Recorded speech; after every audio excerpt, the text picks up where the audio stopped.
They told him to leave the store because he didn't look like he belonged. They had no idea they were speaking to the man who owned the entire company. Terence Blakemore didn't look like someone who owned anything on that block, at least not to the people working inside Devlin and Royce, the luxury jewelry boutique on Grant Street in Palo Alto, California. It was early afternoon, a Wednesday. Sunlight filtered through the large windows, bouncing off diamonds that sat behind bulletproof glass. The store smelled like expensive perfume and polished wood. Every case was spotless. Every bracelet, watch, and necklace was positioned to perfection. It was the kind of place where silence was part of the brand. Terence stepped in wearing joggers, a black hoodie, and well-worn running shoes. His hoodie was slightly damp around the collar, sweat still drying from the quick workout he squeezed in before his next meeting. He kept his head down at first, scanning the displays, hands in his pockets. No one greeted him. Behind the counter, two sales associates, one middle-aged man in a navy suit and a younger woman with a tight bun and tablet in hand, looked right through him. The man shifted his eyes from Terence to the door. After 30 seconds of standing near the platinum watch case, Terence glanced up, caught the woman's eye, and gave a slight nod. Nothing. He moved to the left, closer to the high-end ring display. Finally, the man walked over. Slow, cautious, his smile forced. "Can I help you with something?" he asked, already sounding tired. Terence smiled politely. "Just looking for now. Thinking about picking something up for a client." The man tilted his head slightly. "We usually work by appointment." Terence gave a slight chuckle. "Didn't realize I needed a reservation to spend money." The man didn't laugh. "We try to maintain a certain atmosphere," he said. "If you're not ready to purchase, we ask that guests avoid handling the merchandise." Terence raised an eyebrow. "I didn't ask to touch anything." The man gave a small shrug. "Still, this isn't a browsing store." There was no anger in Terence's face, no embarrassment either. He just looked at the man for a few seconds, then glanced around the room again. Cool, quiet, composed. From the back, the young woman whispered something to the man. Terence caught her tone. Nervous, urgent. The man cleared his throat. "Sir, I'm going to have to ask you to leave." Terence's eyes stayed on him for a moment longer. "You sure about that?" he asked, his voice even. "I am," the man replied, crossing his arms. Terence exhaled once through his nose. "All right."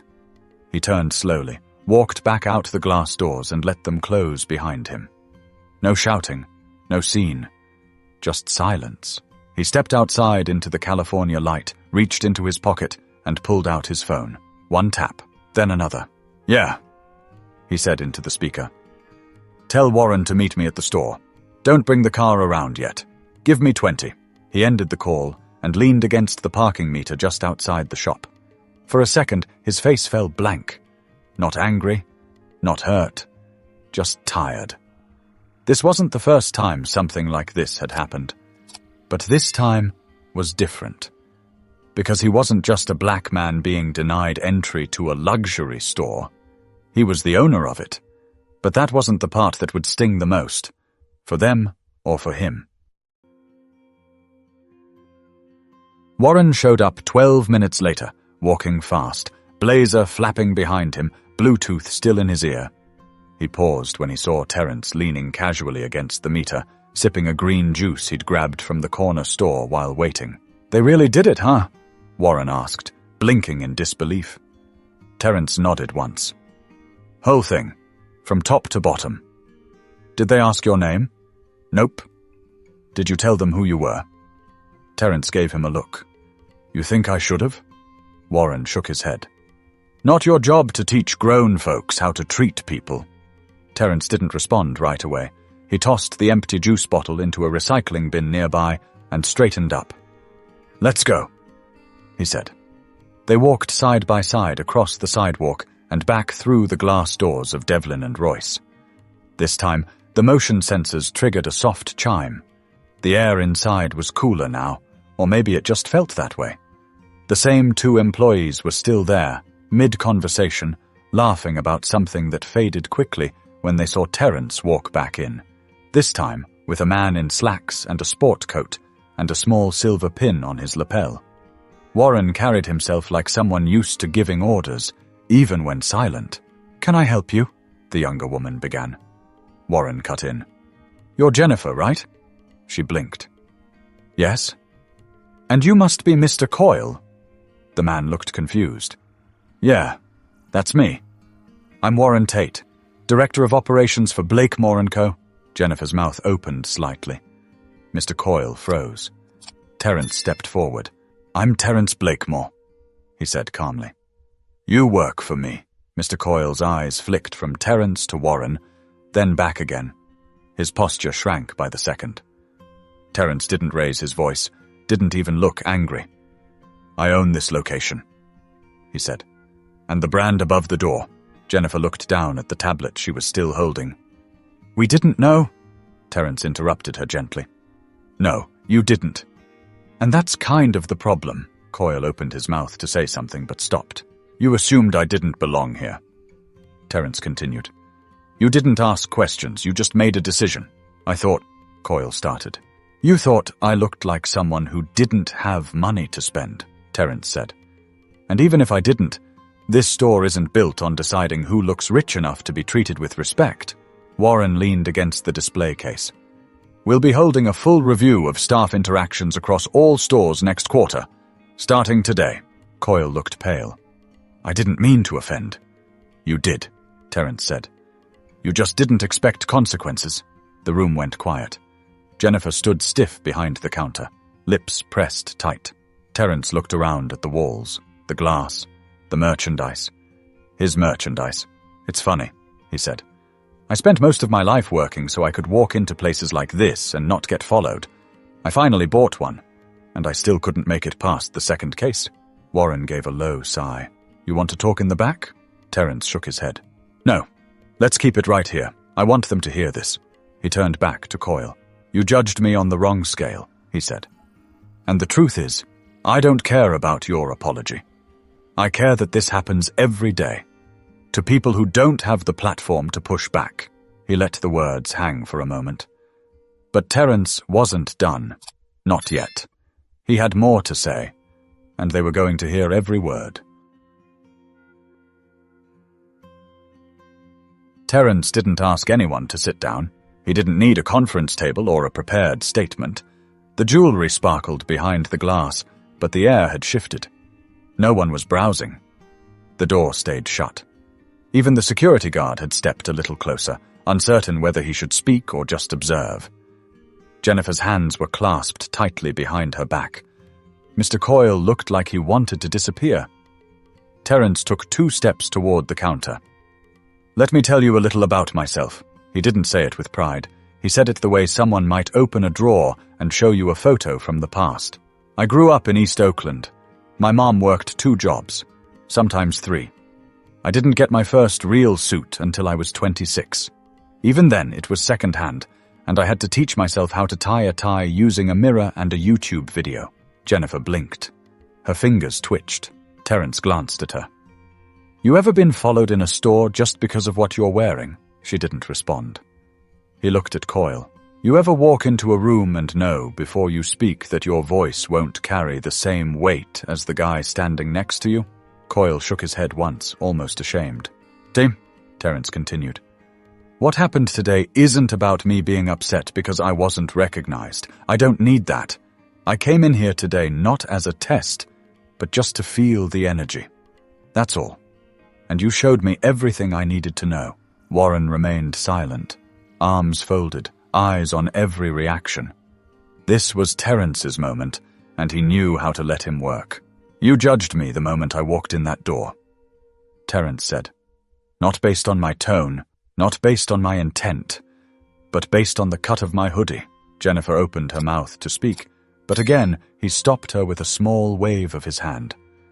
"I'm not angry," he said, "but I am disappointed, because I bet if I came in here wearing a Rolex and a tailored jacket, you would have offered me champagne." The security guard, a young guy named Felipe, who'd kept his distance so far, stepped forward slightly. "Mr. Blakemore, I just want to say, I'm sorry, sir. I didn't know either." Terence nodded. I appreciate that, Felipe. And I mean it. But this isn't just about who knows what. It's about what people assume when they don't know. Coyle glanced nervously at Warren. What happens now? Terence didn't answer right away. He looked down at a ring case filled with platinum bands, then back up. Now, he said slowly. Now you listen. Coyle swallowed. You listen to the fact that luxury doesn't have a face. Wealth doesn't walk in looking one way. And respect doesn't start at a price point. Jennifer's eyes began to water, just slightly. She looked like she'd seen her reflection and didn't recognize it. This brand, my brand, was built on the backs of people who were overlooked, Terence said. People who had vision but no invitation. People who had taste but no access. He stepped closer.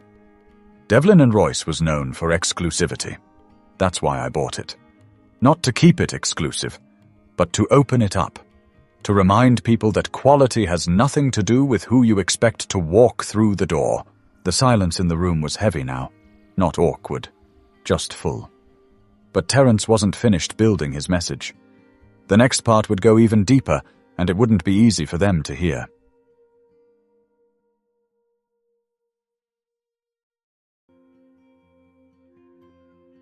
Terence didn't move. He stood there, still in his hoodie and joggers, owning the room in a way that didn't need approval. This wasn't about power. This was about presence. Everyone felt it. We're going to talk about what happens next, he said. But not just about this store. Not just today. He turned to Warren. Let's bring them in.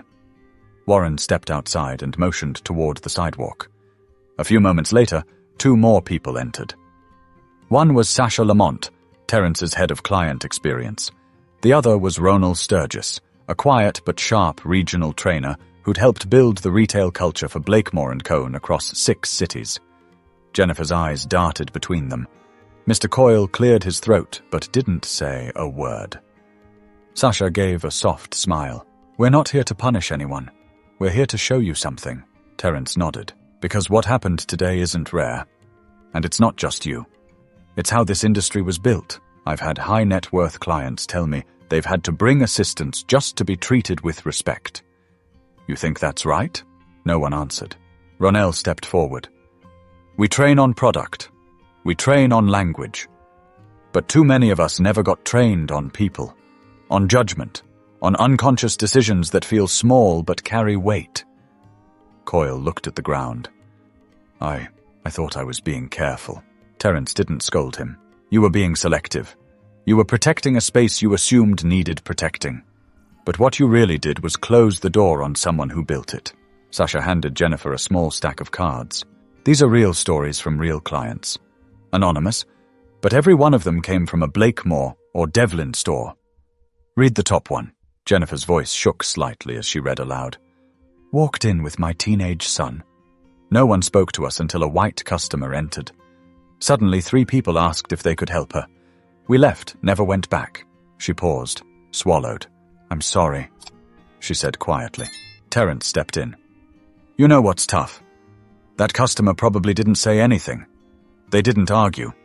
They just took their wallet elsewhere. And that hurts more than words. He turned to Coyle. You've been with the company 7 years, right?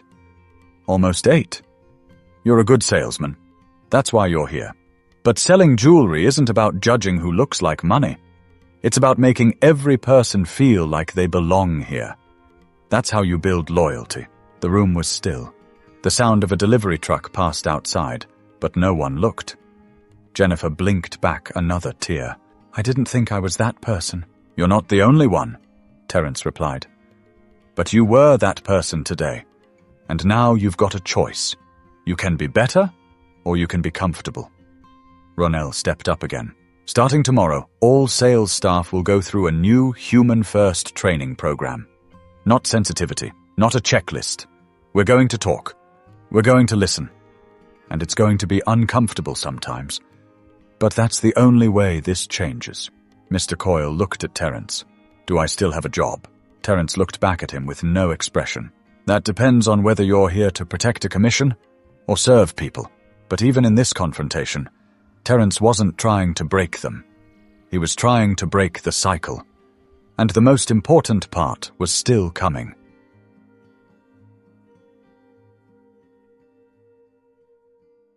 Terence didn't rush the moment.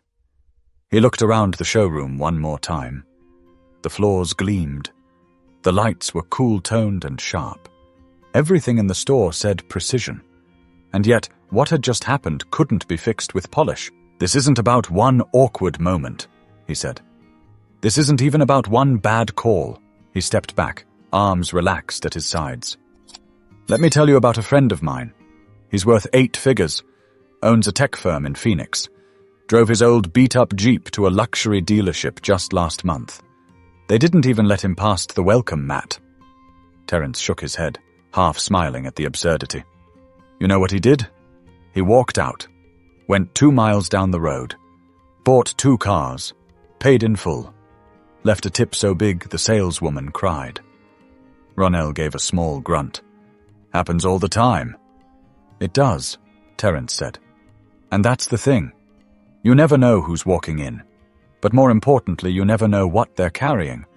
Some people walk in with cash. Others walk in with pride.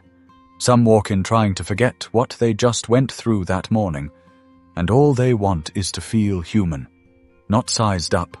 Not ignored." Jennifer stood straighter now. Not defensive anymore. Just listening. "I don't need this store to be trendy," Terence continued. "I need it to be honest. People are tired of walking into rooms where the temperature changes as soon as they enter." He looked around again. "It's not always loud.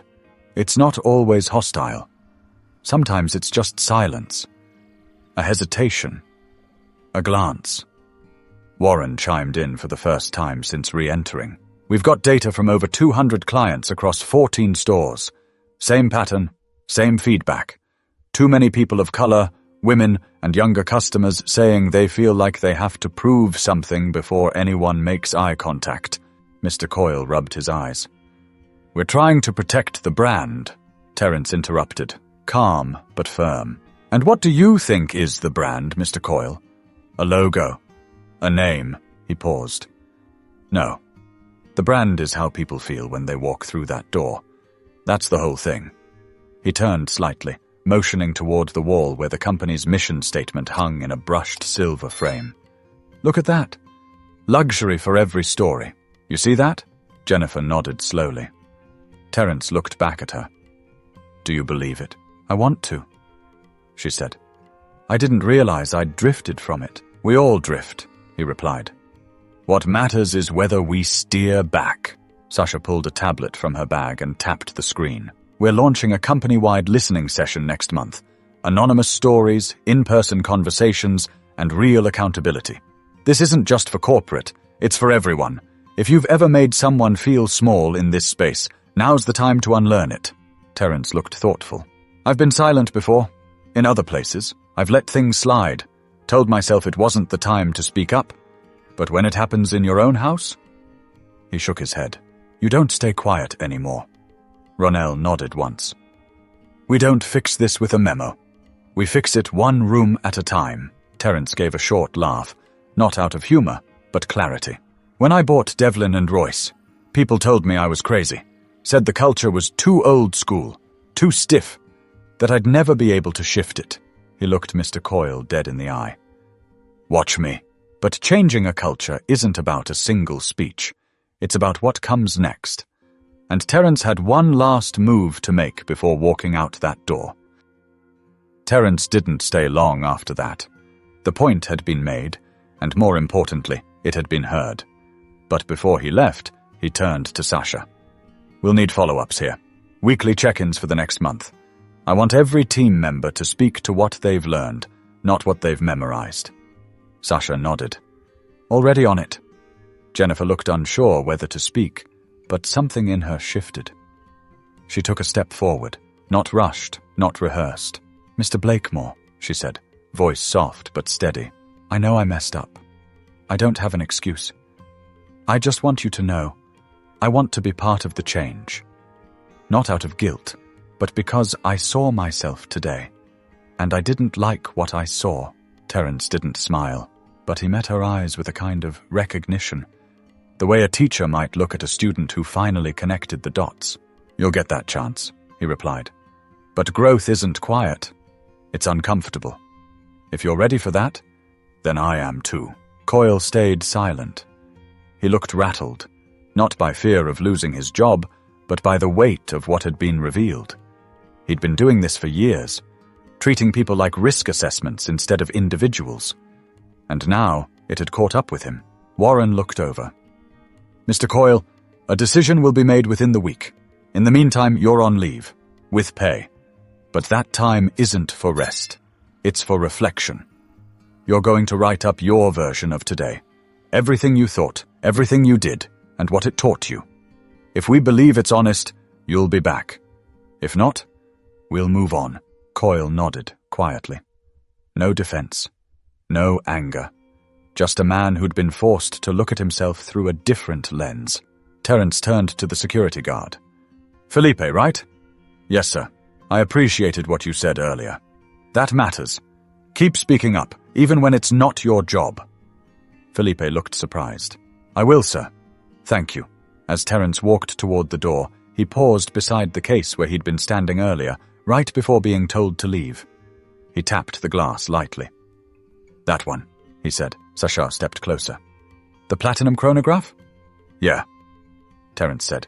"Add it to the company training collection. Not for sale, not for display, just something to remind people where this all started." Sasha smiled. "Symbolic?" "No," he said. "Real." They walked out into the California afternoon. This time, no one watched him go like a stranger. No one wondered if he belonged.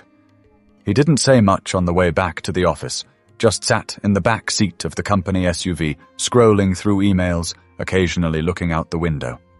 Warren finally broke the silence. "You okay?" Terence nodded. "Yeah." Warren waited a second. "You think they'll change?" Terence took a moment. "Some will, some won't. But that store's not the same anymore. That moment, what happened in there, nobody forgets that." They pulled into the parking garage under the Blakemore and Company headquarters. The elevator doors closed. Terence looked at his reflection in the metal paneling. "I used to think the goal was to be recognized," he said. "But now, I think the goal is to be respected, even when you're invisible." But before this story ended, Terence wanted to make sure the lesson didn't just stay inside four walls. He wanted to say something to the people watching, the ones who've been through it, too. There are some moments in life you don't plan for, but they stick with you. Not because of how loud they are, but because of what they reveal. For Terence Blakemore, that afternoon inside his own store wasn't about ego.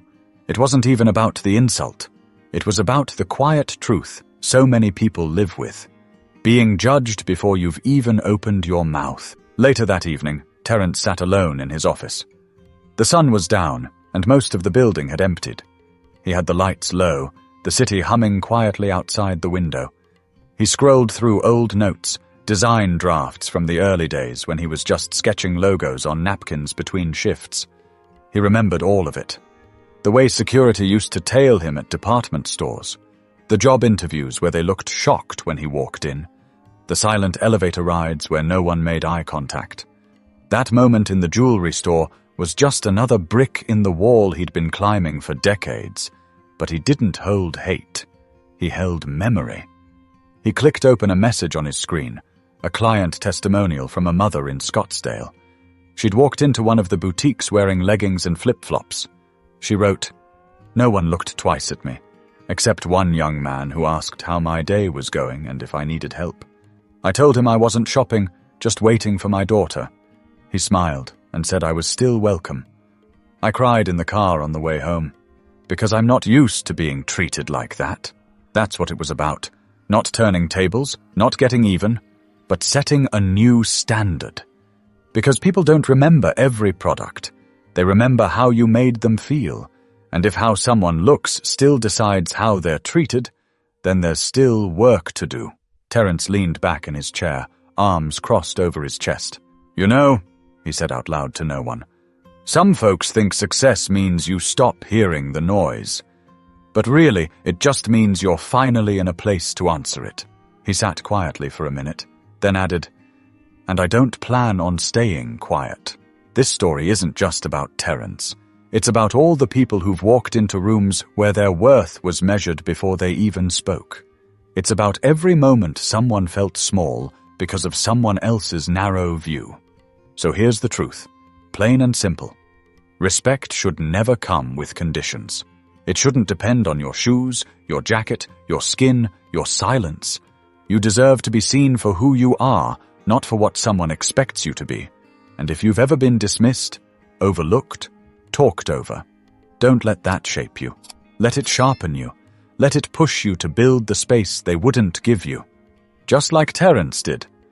We all play a part in this, whether you're behind the counter or standing on the other side of it.